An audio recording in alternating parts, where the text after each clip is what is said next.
The problems of the world are complex. Our societies are suffering of diseases such as crime, conflict, and financial crisis. Can we change this? How would we do this? Who would like to do it? Who would like to change it to the better? But aren't we too weak? Don't we have the possibilities for this? Well, that's the question. What would we need? We'd need more knowledge about these diseases and how to cure them. We would need to have much more information. But how would we get it? There is one person, Konrad Röntgen, who actually managed to help cure a lot of diseases. This discovery of the X-ray that he made helped millions of people in the world, if not billions. It suddenly allowed to see what is wrong. Allowed to see where the system is broken and help to fix it. So it became possible to cure diseases. Could we do the same thing with our society? Let's step back a little bit. Measuring the world has actually brought about some of the greatest discoveries of humankind. People like Alexander von Humboldt have traveled around the globe, have made many discoveries, and have shared their knowledge with others. Actually, he was the founding father of our modern university system. What did it take to do all these discoveries? Well, it took measurement instruments, such as telescopes and microscopes. And in this way, it was possible to discover new continents and entirely new worlds. In fact, to reach out for the skies. And now we are trying to explore the entire universe. Isn't that fascinating? Interestingly enough, an array of many small astronomical antennas is much more powerful than one huge antenna. What are the implications for this? Well, basically, if we want to understand the problems of our society, we need to bring the best ideas of many minds together. We need to fix the world together. The citizen must come into the boat again. This is very important. We need to create this measurement system. We need to create the information that is required to understand the problems that our society is suffering from. And I call this system the planetary nervous system. Since I'm young, I want to understand the world. I'm curious. I want to know what keeps the world together. And so I studied physics. Not only this, I studied traffic science and traffic engineering.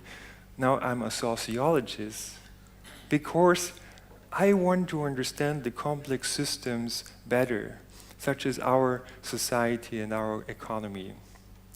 And one day I woke up and realized it was possible to create this planetary nervous system. How to do this? Well, all it takes is you and your smartphone, because we can connect all these smartphones together to create a global measurement system. And for this, basically, we need to open up the sensors that are in this smartphone. There are about 15 of them. They're measuring light, noise, location, and many other things. But we want you to feel comfortable about it. You should be in control. We care about your privacy. So you should be able to turn these sensors on and off. You should be able to use this information yourself. You should decide whom to share it with. And here is an example of acceleration data that was measured with one smartphone. And so the question is, what can we do with such kind of data? Well, we could, for example, identify road bumps together. Or we could even detect earthquakes and warn our friends. Wouldn't that be great? We can also use that for games, actually. So my team came up with a happy game to solve conflicts, and it's kind of a virtual arm wrestling between two teams. Let's have a look at this. Hey, what's the greatest city in the world? Groningen. I think it's Dirk. Let's find out.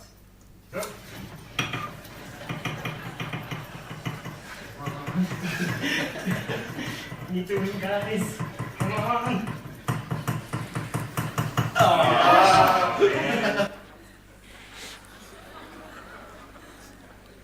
All right.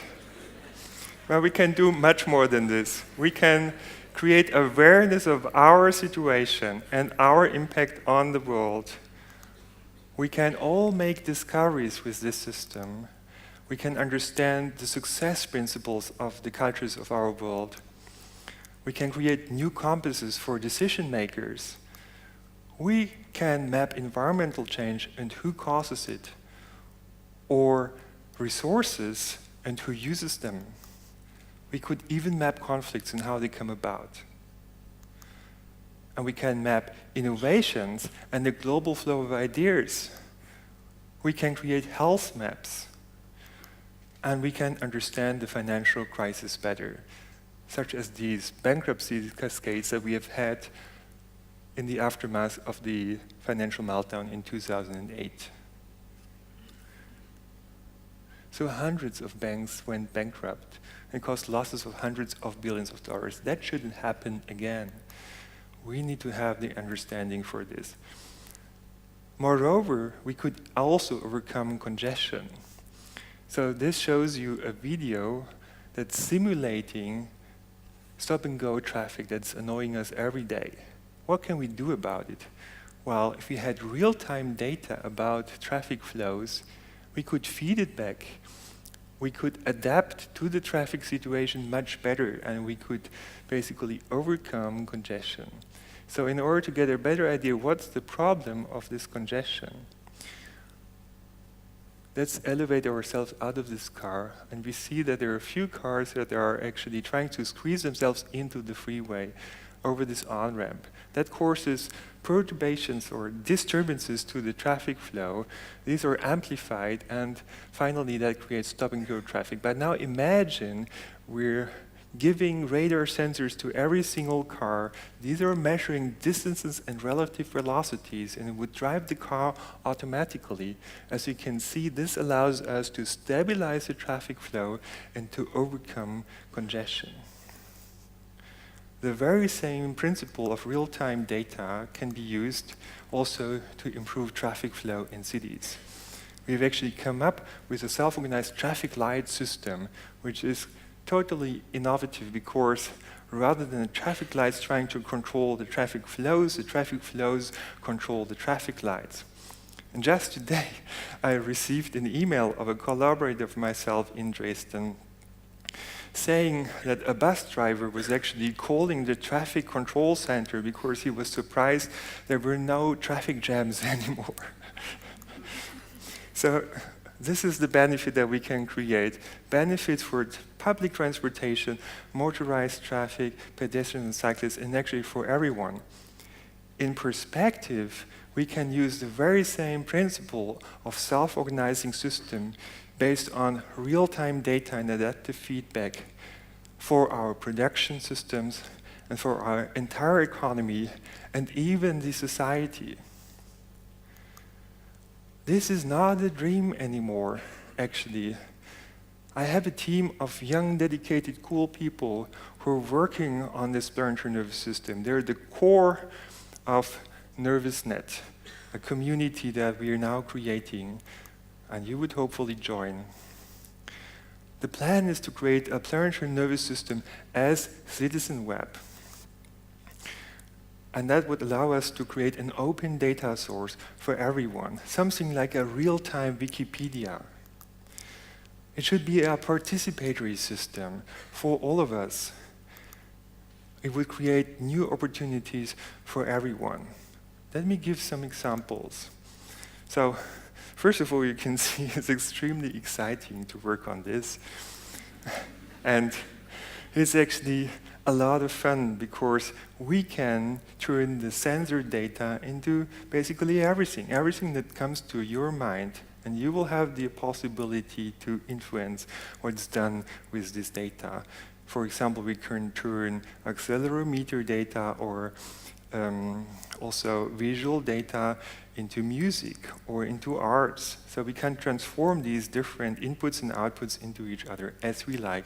We can also turn cities into adventures.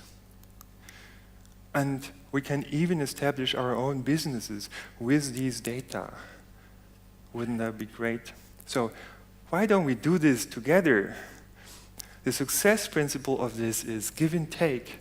So basically, you can take the data that you need, but you would give your data in exchange. In the very same way, would you be able to use the computer codes that are needed to use the sensors to measure things in the world? But you would have some ideas what else to measure with those sensors. So you would basically share back your computer codes with this nervous net community. And this way, we would grow a powerful information system together. So eventually, this would go global like OpenStreetMap. And within a few months or a few years, that would really become a planetary nervous system. So get ready for this. Take out your smartphone. Team up with your friends. Join the nervous net community and improve the world together. Thank you very much.